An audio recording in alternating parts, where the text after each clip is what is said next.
अस्सलाम वालेकुम दोस्तों, पापनगर जी न्यू अपडेट सां गॾु हाज़िर थी चुका आहियूं। इन खां पहिरीं असांजे चैनल ते न्यू आहे त सब्सक्राइब करे हाल ते क्लिक कंदा दोस्तों, जीअं साथ हलंदो रहे, लाट ॿरंदी रहे दोस्तों। त बिना देर हुन पंहिंजे अपडेट जी तरफ़ तक इंतज़ारु कोन था करायूं।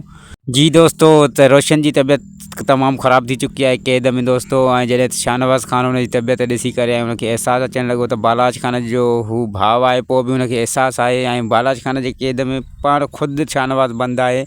ऐं जॾहिं हुते मंठार आयो दोस्तों, त मंठार खे हू जेको आहे शाहनवाज़ ख़ान इलाज मिथूं करणु लॻो।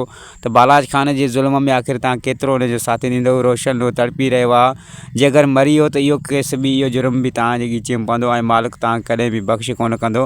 हिनखे फ़ौरन वञी हिनखे इलाजु करायो ऐं हिनजी तबियत सेट थिए, पोइ वरी हिनखे अचे तव्हां क़ैद कयो। ऐं हुन ते जेको आहे त रोशन चवणु लॻो त शाहनवाज़ ख़ान तूं हिनखे मिंथ न कर, बालाज ख़ान जी ॾिनल ज़िंदगी मूंखे नथी खपे, भली ई मूंखे मारे छॾनि दोस्तों। त हुन ते माना मंठार रोशन सां चिड़ी वियो ऐं हुनखे कुझु दवाऊं ॾेई करे हलियो वियो त हीअ दवाऊं सिर्फ़ु तोखे त क़ैद में मिलंदियूं, इहे खाइणियूं त खा, न त जे ज़िंदगी तुंहिंजी ख़तमु थी वई त पोइ तुंहिंजे लाश खां बि मां कर्ज़ु वसूल कंदुमि दोस्तों। ऐं ॿिए तरफ़ तव्हां ॾिठो त नूरल जेको आहे त शेरदिल ऐं हुनजे चाचे अकबर जी ॻाल्हि बि न मञी दोस्तों।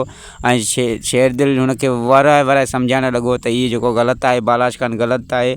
बालाज ख़ान सिर्फ़ु पंहिंजो चकाइण जे लाइ असांजी छोकिरीअ ते ग़लति इल्ज़ाम हणी रहियो आहे। पर नूरल जो जेको ज़िद आहे त हू कंहिंजी बि नथो ॿुधे, न त मिट जी, न माइट जी, न घर जी, न कंहिंजी बि नथो ॿुधे। हुन ते हिकु ई जेको जिन सवार आहे त बालाज ख़ान जो सवार आहे। त बालाज ख़ान जेको चयो, छोकिरीअ ते इल्ज़ाम हयो, त उहो सही आहे।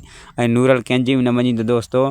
ऐं मल्हार इहो चयो आहे त तव्हां सिर्फ़ु ऐं सिर्फ़ु जेको आहे त गमदिल वारनि खे पलियो। शेरदिल खे चयो मल्हार, असां बाक़ी बाबे खे असां पाण सम्झाईंदुसि त बाबे खे कीअं ज़िदत लाइणो आहे, इहो मां ॼाणींदुमि। तव्हां सिर्फ़ु ऐं सिर्फ़ु गमदिल खे चओ।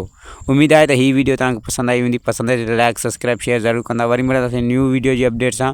ख़ुदा हाफ़िज़ दोस्तों।